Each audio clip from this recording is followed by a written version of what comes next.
Il va falloir 230 g de farine, 200 g de beurre, un blanc d'œuf, 80 g de sucre glace, un sachet de sucre vanillé, une pincée de sel et environ 150 g de chocolat que l'on mettra à fondre tout à l'heure. Alors, très simple comme recette, on met le beurre dans le saladier avec le sucre glace. Alors, une technique pour le sucre glace, il m'en restait pas.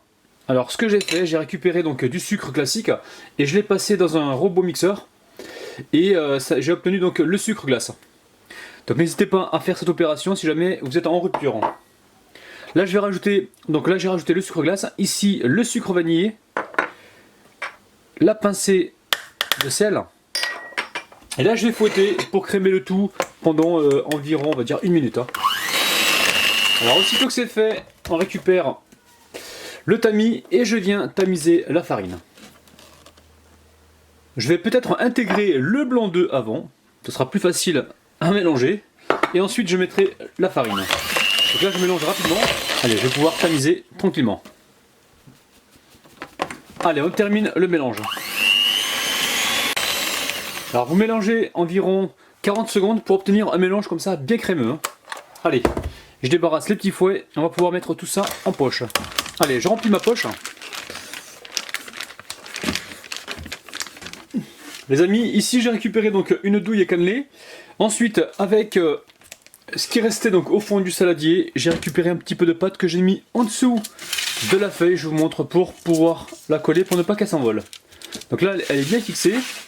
On va pouvoir faire nos petits dessins. Alors vous faites les dessins que vous souhaitez, hein. Vous pouvez faire des gros boudins, vous pouvez faire des petits zigzags comme j'ai fait là. Ça, c'est vous qui voyez au niveau de la décoration. Donc surtout quand vous mettez ça en poche, ne tardez pas trop à faire vos dessins, sinon la pâte, elle risque de refroidir et de durcir. Voilà, apparemment le premier était plus joli. Allez, j'en refais un devant vous. On essaie de faire, si possible, de la même taille, de façon à ce que la cuisson soit uniforme. Bon les amis, ça y est, j'ai poché mes petits biscuits viennois. Donc là, mon four est en train de préchauffer à environ 175 degrés. Et on est certainement parti pour une cuisson d'environ 12-15 minutes, faudra vraiment surveiller, on veut juste une légère coloration. Allez, c'est parti. Les amis, ça y est, nos petits sablés sont cuits, on les laisse sur la plaque pour l'instant, on n'y touche pas, on les laisse bien refroidir. Alors les amis, une fois que les biscuits sont bien froids, vous mettez votre chocolat à fondre au micro-ondes. L'idéal, ça serait de le mettre à fondre à 70%. En fait, il faut qu'il reste des morceaux comme ça, qui finiront de fondre avec le chocolat fondu. Alors l'idée maintenant, ça va être de tremper nos biscuits des deux côtés. Alors là, premier côté ici, j'enlève l'excédent. Et ensuite, on va pouvoir faire l'autre côté. Donc là, on enlève la petite pointe.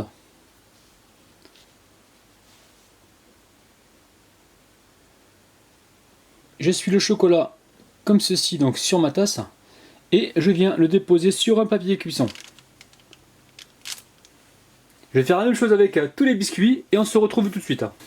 Dès que vous avez chocolaté vos petits biscuits, on va les laisser prendre comme ça tranquillement et ensuite on passera à la dégustation. Alors les amis, nos petits biscuits sont prêts, on passe tout de suite aux dédicaces. Je dédicace aujourd'hui Nina Louis, Fatima, Manu 217, Linda, Férouz, Manel, Noara, Isabelle et Martial les amis. Oh là là! Allez, c'est parti, je vous montre un biscuit de près, je vous montre également le dessous. Et c'est parti. Regardez-moi un petit peu l'intérieur, c'est vraiment super bon.